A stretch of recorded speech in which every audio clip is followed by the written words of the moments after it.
Now, let's turn our attention to the veins. Veins, as you know, return blood to the heart.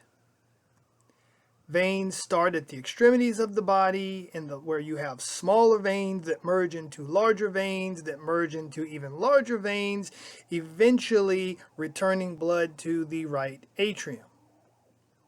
So, how should we study veins?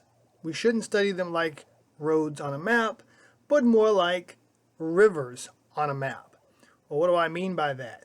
Well, do you remember from social studies how rivers form?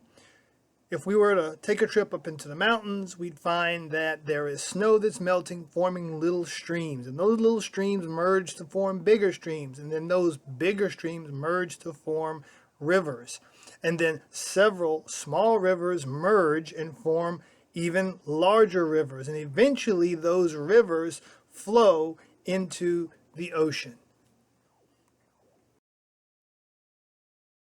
If we study the veins like rivers, we start at the extremities, such as the foot or the leg, and we learn the veins as they merge, and as they merge, they change names, and eventually all the blood being drained from the lower appendages eventually flow into the inferior vena cava, and for those parts of the body that are superior to the heart and the upper appendages, that blood eventually flows into the superior vena cava. So we study the veins in the exact opposite way that we studied the arteries.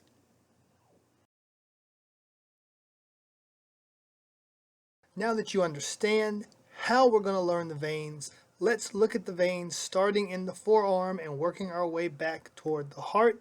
And one of the things you're going to notice quite quickly is that the veins have the same names as similar arteries in the same parts of the body. So once you learn the arteries, that's more than half the battle, because most of the veins have the same names. There are going to be a couple of more veins than arteries that you're going to learn, but it's just a few.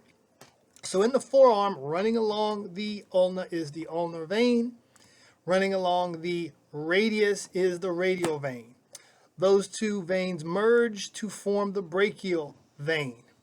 I want to call your attention to this vein here called the basilic vein. You don't have to know it, but it's going to merge with the brachial vein and form the axillary vein in just a moment.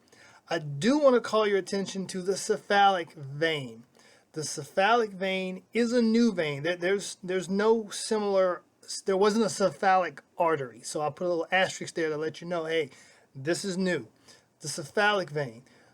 The cephalic vein, cephalic means toward the head. So this is like sending blood toward the head. So that's one way you can remember it.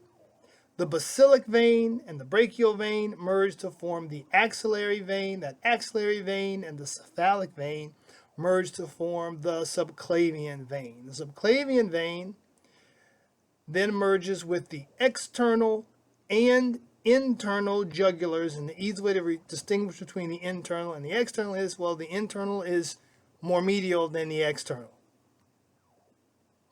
The internal and external jugular merge with the subclavian vein to form the brachiocephalic vein, and the two brachiocephalic veins merge to form the superior vena cava. And all of these veins are symmetrical on both sides, so you don't have to use left and right. One more thing I'd like to mention before we move to a different part of the body are the jugular veins. One of the most common errors students make is they mix up the jugular veins and the carotid arteries. I do from time to time get answers such as jugular arteries and carotid veins. Remember California carotid arteries and junior varsity jugular veins.